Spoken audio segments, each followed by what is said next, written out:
অত্যন্ত দুঃখ ও ভারাক্রান্ত মন নিয়ে বলতে হচ্ছে, মুন্সিগঞ্জের প্রবাসী সন্তান সাইপ্রাসে মৃত্যুবরণ করেন।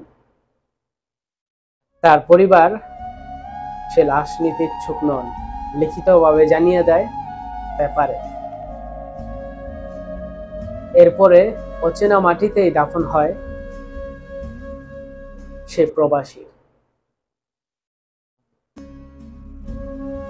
একটা মাধ্যম থেকে জানা যায়, নিহতের পরিবার আর্থিক অবস্থা ভালো না থাকার কারণে লাশ দেশে আনতে পারেনি। পরে সেই নিথর দেহটা বিদেশের মাটিতেই পড়ে রয়। প্রবাস শুধু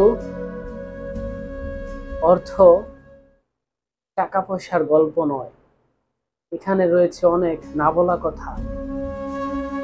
প্রতিটা প্রবাসী প্রতি রাতে অনেক গল্প লিখে রাখে, দেশে যাবে, স্বজনদের সাথে শেয়ার করবে। বলা হলো না ওই ভাইটির তার গল্পের কথা, নিমিষে শেষ হয়ে গেল জীবনের গল্পটা। এটাই প্রবাস জীবন। এখন সুন্দর, কিছুক্ষণ পরে অন্ধকার।